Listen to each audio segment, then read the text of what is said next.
Once upon a time, there was a group of, human beings is a bit much, people that lived in a magical fantasy land where living an hour away from the beach was deemed close enough to have shopping arcades littered with surf shops. Oi, steady on, this isn't a disingenuous business. Most of our customers hang 10 on the weekend. Anything's possible, and highly likely when they stock brand surfers stopped wearing in celebration of... Y2K didn't happen, boys. Spread the word. No one's ever allowed to wear Billabong or Roxy ever again, as we have surpassed the desire to wear a brand whose name means the exact opposite of surfing, as a Billabong is described as a branch of river forming a backwater or stagnant pool. Stagnant means no waves. 12 years later in Castle Hill. Oh, nice. Billabong's finally in stock, guys. A place where people have not that much disposable income, so they dine in fine restaurants that have fine views of car parks where all the teenagers hang out because... This isn't suburban America, this is suburban Australia, and this is the closest thing we've got to a mall. It's not like it was in its heyday either, but it'd be pretty sweet if they reopened Time Zone. They can dream, can't they? After all, they are the children of not the middle class. We find that term offensive.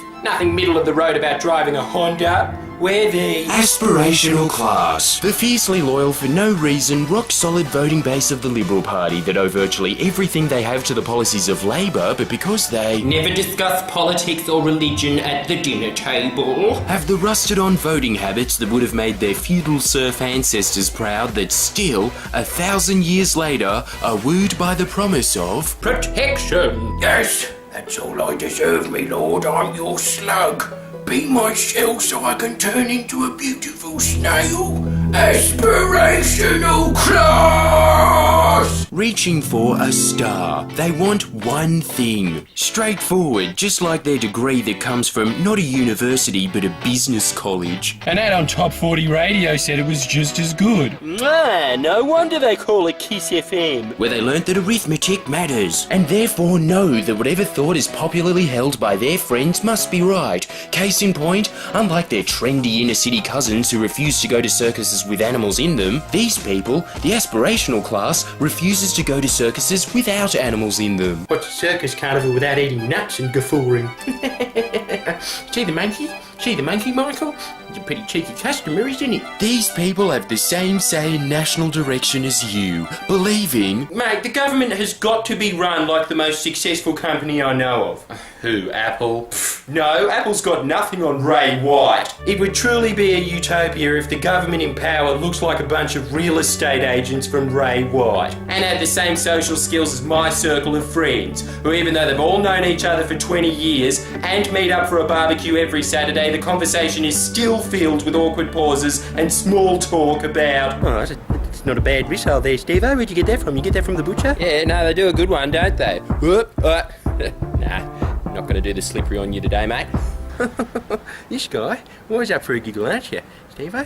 Always, yeah. Always up for a funny, aren't you? Yeah. Oh, probably shouldn't have practiced tips I learned from How to Win Friends and Influence People on my best friend since kindergarten. Oh, well, live and learn. Aspiration means having a go. Just like they did when they discovered Indian food in 2010, whose experience differs slightly from their hipster contemporaries that at least pretend to look around like they're trying to make up their minds before saying, let's see, dal, chickpea korma, that looks really good, but, oh, you got butter chicken, no way, haven't had that in ages. Yeah, can I get a small serving of that, thanks? The aspirational class aspires for a simpler method of walking straight in and unashamedly asking for large butter chicken, please. Hey, have you got a cheese naan deal? And that comes as naturally to them as hoping that one day they open up a takeaway shop called House of Butter Chicken and every serving dish has just got butter chicken in it. Because, get it through your heads, just like our rusted-on MPs that have held their seats for decades in a row, no one's ever going to try anything else. Perfect example is their Great Gatsby house parties they've been hosting for 2 years straight. By pretending to be someone who's pretending to be rich, we don't have to pretend at all, old sport. The aspirational class is truly the class that Gatsby would belong to if he never learned to talk properly and possessed nowhere near as much audaciousness. This timeshare yacht will do for me. Dreamy, because pretending to be rich is our version of flipping through celebrity gossip magazines and thinking, pathetic.